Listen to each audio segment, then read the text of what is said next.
words. It's the p value. And I'm going to exaggerate the size of that because there are lots and lots of p's in this class. P hat, little p bar later on. The p value is a conditional probability.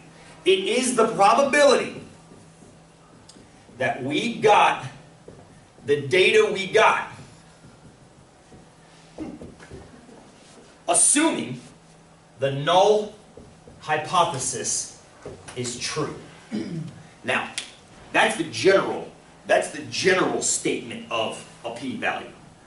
Putting our contextual bit of our test we just did, assuming that the population gets sick at 12%, what's the chance that our sample came in at 10.1%?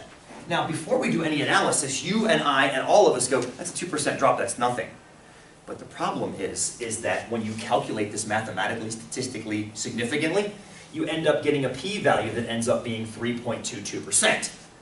Which means this doesn't agree with this. Which means your sample data doesn't agree with the null belief that the vaccine isn't working. If it doesn't agree that the vaccine is not working, the logical conclusion, therefore, is that it is working.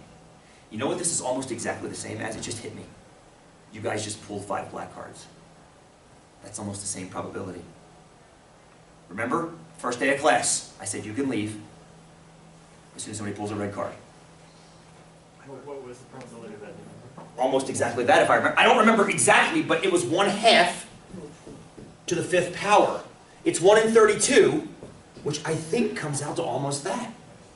I think mathematically it's almost exactly the same as that. That's kind of fun. I didn't expect that to happen. So when I pulled that deck of cards out, did anybody say, rule's a bastard, this is a fake deck? Maybe Tyler, because he knows me.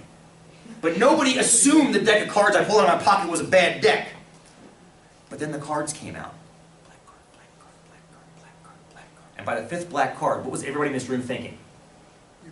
The deck is rigged, I'm cheating. Because the null belief that the deck is fair does not agree with the chance of the deck being that weird in the data. A contradiction, yes? It's hard to believe the deck is fair when you give me 5 black cards in a row. There shouldn't be agreement there. So that's why the p-value is so small, Elizabeth. It's a way of doing the card. What we should do every time we do a hypothesis test is come back to the black cards and figure out how many black cards we just dealt in a row. I like this idea, to give it a scale. Thank you for saying that. This is good, this is good. So that's what it is. This means it's hard to find agreement between the sample data and the null hypothesis. It's easier to find disagreement. And the researchers love that, because the researchers wanted disagreement, right? The researchers wanted to get a small p-value, because a small p-value means it looks like their vaccine's working. Does that make sense?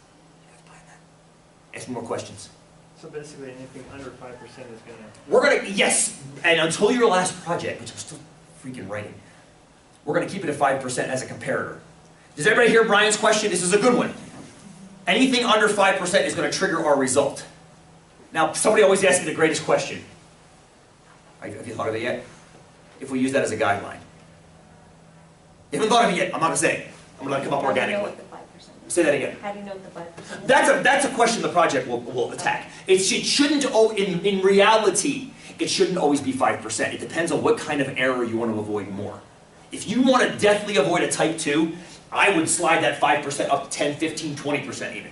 Don't worry about that right now. For right now, use 5% as a mark.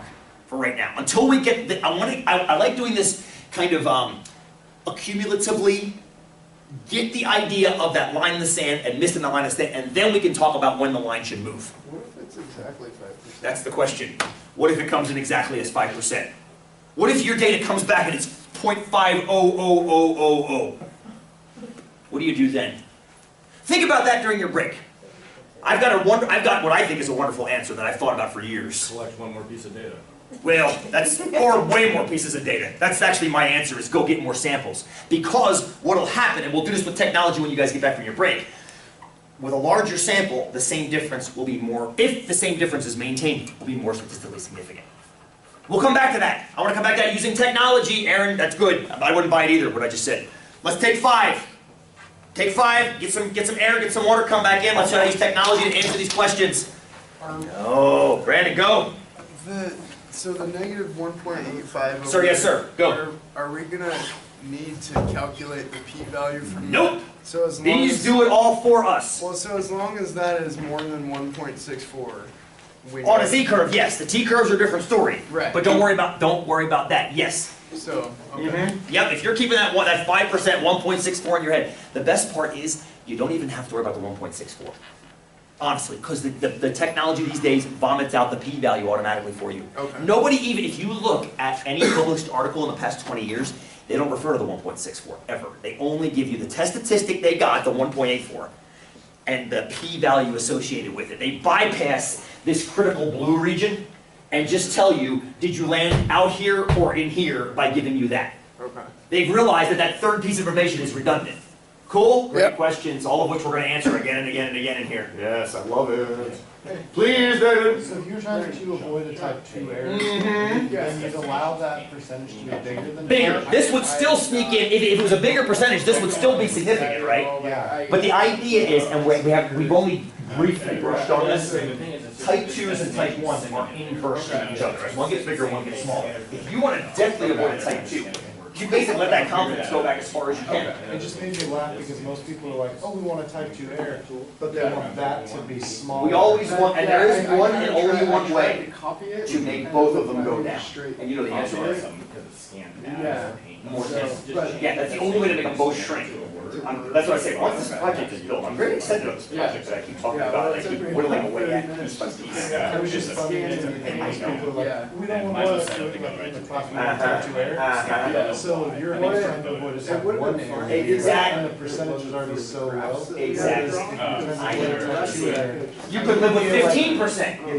Yeah, have like a 9%. And be totally fine, right? It is possible. Exactly, because you're avoiding that false negative, because you're finding the cure if there is a cure. You got it, man. Like a statistician. Thinking like a statistician, making me proud.